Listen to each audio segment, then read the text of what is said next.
প্রিয় দেশবাসী, আপনারা জানেন পাখি সব করে রব রাতি পোহালো ইনশাল্লাহ কাননে কুসুম কলি সকলেই ফুটিবে, না ফুটিলে ঈদের পরে তীব্র আন্দোলন হবে। ও পাখি সব করতাছে রব, বোঝো নাই ব্যাপারটা, কাননে কুসুম কলি সব ছান্ডে মান্ডে কলজ হয়ে গেছে গা।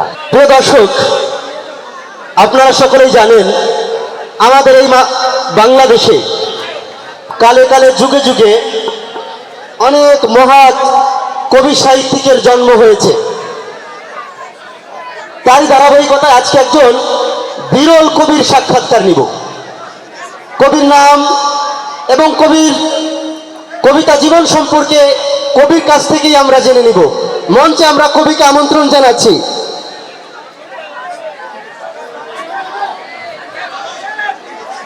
আসসালামু আলাইকুম ওয়া রাহমাতুল্লাহি ওয়া বারাকাতুহু। সালাম তো যাই হোক, আসসালামু আলাইকুম ওয়া রাহমাতুল্লাহ। ওয়া আলাইকুম সালাম ওয়া রাহমাতুল্লাহ।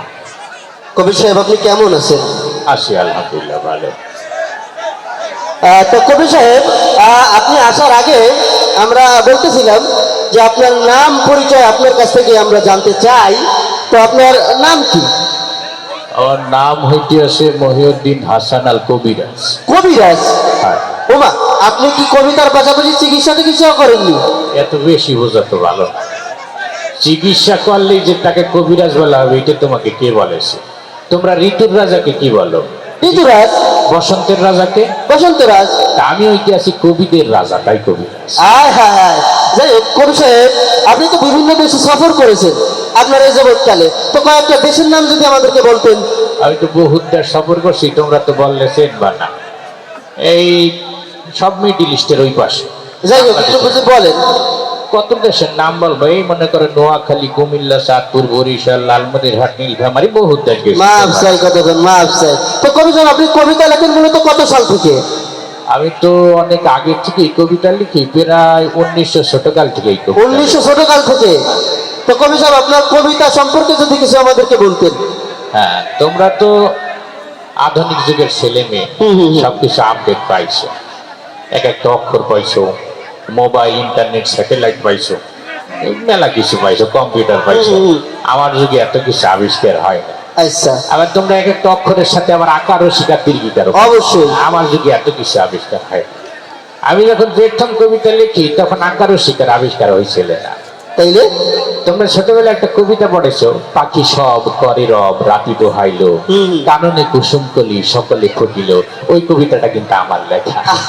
তাই কিন্তু এটা যখন আমি প্রথম লিখি তখন আকারও শিকার, দীর্ঘিকার কিছু আবিষ্কার হয় নাই।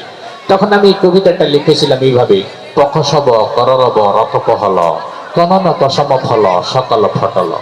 তারপরে যখন আকার আবিষ্কার হইলো আমার কবিতাটা হয়ে গেল পাখা সাবা কারারাবা রাতা পাহালা, কানানা কাসামা ফালা সাকালা ফাটালা। যখন রস্মিকার আবিষ্কার হইলো আমার কবিতাটা হয়ে গেল পিকিসিবি কিরিরিবি রীতি পিহিলি, কিনিনি কিসিমি ফিলি শিকিলি ফিটি। আয় হায়। যখন রস্যকার আবিষ্কার হইলো আমার কবিতাটা হয়ে গেল পুকুসুবু কুরুরুবু ঋতুপুহুলু, কুনুনু কুসুম ফুলু শুকুলু ফুটুলু। যখন একার আবিষ্কার হইলো আমার কবিতাটা হয়ে গেল পেকে সেবে কেরে রেবে রেতে পেহেলে, কেনে কেসেমে ফেলে সেকেলে ফেটেলে। যখন ওকার আবিষ্কার হইলো আমার কবিতাটা হয়ে গেল পোকসব কররব রতপ হলো, কুনুনু কুসুম ফল সকল ফটলো। যখন ঔকার আবিষ্কার হইলো আমার কবিতাটা হয়ে গেল কৌ খৌ সৌ বৌ কৌ রৌ রৌ বৌ রৌ তৌ পৌ হৌ লৌ, কৌ নৌ নৌ কৌ সৌ মৌ ফৌ লৌ সৌ কৌ লৌ ফৌ তৌ লৌ। সবকিছু যখন কমপ্লিট হয়ে গেল আমার কবিতাটাও কমপ্লিট হয়ে গেল। পাখি সব করে রব রাতি পোহাইলো, কাননে কুসুম কলি সকলে ফুটিল। আচ্ছা কবি সাহেব, আপনি তো অনেক বিরল কবি। হ্যাঁ। এবং বহুত প্রাচীন কবি। হ্যাঁ। তা যখন এতক্ষণ তো আকার রসিকারের কথা বললেন, যখন এই আকার রসিকার তো হয়েছেই হয়েছে, যখনই আপনার অক্ষরই হয় নাই তখন কি কবিতা লিখতেন না? তখন আমি কবিতা লিখতাম। তখন আপনি কবিতা লিখতেন? যখন অক্ষরই আবিষ্কার হয়নি তখন লেখ মুখি দিয়ে, অক্ষরই তো নাই। হ্যাঁ। তখন এই কবিতাটা আমি ইশারা ইঙ্গিতে লিখছিলাম। কেমনে?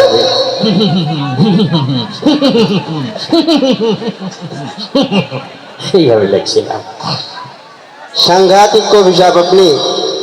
যাই হোক কবি সাহেব, আপনার এই কবিতা যদি বাংলাদেশের কোনো মিডিয়া জগতের তারকা অথবা রাজনৈতিক স্টারদের কাছে যায়, সেক্ষেত্রে তারা এদের এই কবিতাটা কিভাবে আবৃত্তি হইতে পারে? হ্যাঁ, আমার এই কবিতা তো ছোটবেলায় সবাই আবৃত্তি করছে, সবার কাছ থেকে মোটামুটি শোনা হয়েছে। তো একদিন চিন্তা করলাম যে মিডিয়াতে যারা কাজ করে, বিশেষ করে চলচ্চিত্র জগতে, তারা যদি আমার এই কবিতাটা আবৃত্তি করতো কিভাবে করে। কিভাবে করতো? তা আমি একদিন এফডিসিতে গেলাম, দেখি ওদের পাই কিনা। এফডিসির গেট যে ভিতরে হান্দাই দিই, প্রথমে দেখি ডিপ জল খারাই গেছে। তা ডিপ জলকে বললাম যে তুমি আমার এই কবিতাটা কিভাবে আবৃত্তি করবা। তা ডিপ জল আমার কবিতাটা আবৃত্তি করলে এইভাবে, ও পাখি সব করতাছে বোঝো নাই ব্যাপারটা, কাননে কুসুম কলি সব ছান্ডে মান্ডে কলজ হয়ে গেছে গা। তা আমি গেলাম সর্বনাশ, এত ভয়ঙ্কর আবৃত্তি কেন, আমার কবিতা তো এত ভয়ঙ্কর না, এটা তো ফুল ফুটার কবিতা, একটু সাবলীল হবে। তার একটু সামনে যে দেখি মিশা সদাগর খারাই দিচ্ছে। তো ওকে বললাম যে কিন্তু তুমি একটু আবৃত্তি করো তো আমার কবিতাটা। মিশা সদাগর আমার কবিতা আবৃত্তি করলে এইভাবে, পাখি সব করে রব রাতি পোহালো, এই ড্যাড রাতি পোহালো, কাননে কুসুম কলে সকলে ফুটিল। আমি বললাম এটা তো আরো বেশি ভয়ঙ্কর শোনা গেল, এটা একটা ফুল ফোটার কবিতা, সাবলীল আবৃত্তি হবে, এত ভয়ঙ্কর কেন। তা আমি আরেকটু সামনে যেয়ে দিয়ে আমাকে বরিশালের কাবিলে খারাপ, কাবিলেকে যেয়ে বললাম যে ভাই তুমি একটু আবৃত্তি করো। কাবিলে আমার কবিতা আবৃত্তি করলো, পাখি সব ভর্তি আছে রব রায় পোহাই গেছে ফ্যাট করিয়ে, আর কাননে কুসুম কলি সব ফুটে গেছে ফ্যাট করিয়ে। আমি বললাম যে মাশাআল্লাহ তোর আবৃত্তিটা সুন্দর, কিন্তু মাঝখানে ফ্যাট করি আর ফ্যাট করি কোন সময় এলো, এটা তো আমি লেখিনি। আমি আর একটু সামনে যেয়ে দেখি যে কথায় কথায় কান্নাকাটি করে না একটা নায়ক আসে, ওমর সানি। ওকে যাই বলছি, ও কান্দতে কান্দতে কয় পাখি সব করে রাতি পোহালো, কাননে কুসুম কলে সকলে ফুটিল। তা আমি বললাম তুই কান্দিস কে, এটা কি কান্দার কবিতা? এই ফুল ফুটছে আনন্দ করবি, তুই কান্দতে আসে কেন? আমি বললাম তোরে দিয়ে হবে না। আর একটু সামনে যে দেখি যে মান্না খারাই রয়েছে, তা মান্নাকে যাই বললাম, মান্না আমার কবিতাটা আবৃত্তি করলো, পাখি সব করে রব রাতি পোহালো, আম্মা জান রাতি পোহালো, কাননে কুসুম কলে সকলে ফুটিল। আমি বললাম যে মাশাআল্লাহ তোর ভয়েসটাও সুন্দর, আবৃত্তিটাও সুন্দর, মানে মাঝখানে আবার আম্মা জানাইলো কমিটি, আমি তো আম্মা জান লাগাই দিই। আর একটু সামনে যাই দেখি যে কথায় কথায় মারামারি করেনি অ্যাকশন হিরো রুবেল, রুবেল খারাই রয়েছে। তোকে বললাম যে তুমি একটু আবৃত্তি করো। ও তো সেই তুমিতে পাই পাখি সব করে রাতি পোহালো, কাননে কুসুম কলে সকালে ফুটিল। আমি বললাম তুই থাম, তোর কাছে আমার কবিতাও নিরাপদ না, আমি নিজেও নিরাপদ না, কোন সময় একটা উষ্টেম দিবি বলা যায়। আমি বললাম যে থাক, চলচ্চিত্র অঙ্গনে আর শুনতে হবে না, আমি একটু রাজনৈতিক অঙ্গনে যাই শুনি। সেক্ষেত্রে রাজনৈতিক অঙ্গনে যাই তুমি দেখাইলে আমাদের কাউয়া কাকুর সাথে, কাউয়া কাকুকে যাই বললাম যে আমার এই কবিতাটা একটু আবৃত্তি করেন। উনি কবিতা দেখেই তো বলতেছে খেলা হবে। তা আমি বললাম আপনি খেলাধুলা পরে করেন, আগে আবৃত্তিটা করেন।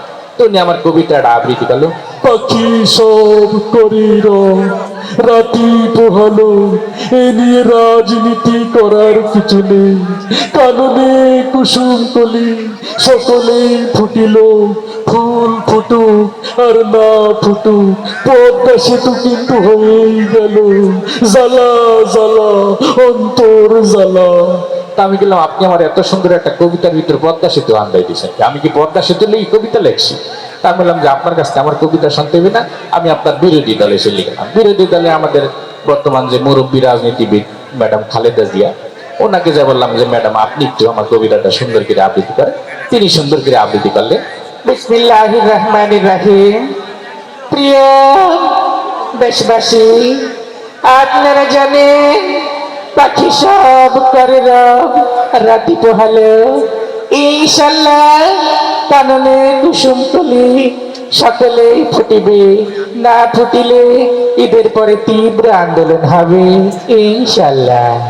আমি বললাম ম্যাডাম এত সুন্দর একটা কবিতা, এর ভিতরে আবার আপনি আন্দোলন শুরু করে দিলেন, তো এটা তো ফুল ফুটার কবিতা, এটা তো আনন্দের কবিতা। যাই হোক, মোটামুটি সবার আবৃত্তি শুনে আপনাদের অনুষ্ঠানে আমি আইয়ে পড়ছি ছাট কেটে। কথা হলো কি মিয়া ভাই, কবিতা কি এখনো লেখেন আপনি? হ্যাঁ হ্যাঁ, আমি এখনো নিয়মিত কবিতা। যাই হোক, আপনার জন্য শুভকামনা। আমাদের এই মঞ্চে আপনি আসার জন্য আপনাকে আরো একবার আন্তরিক ধন্যবাদ। আপনাদেরকে অসংখ্য ধন্যবাদ। আপনাদের অনুষ্ঠানে আসতে পেরে আমি নিজে অনেক আনন্দিত, গর্বিত হয়ে গেছি আমি। ধন্যবাদ সবাইকে। ধন্যবাদ সবাইকে।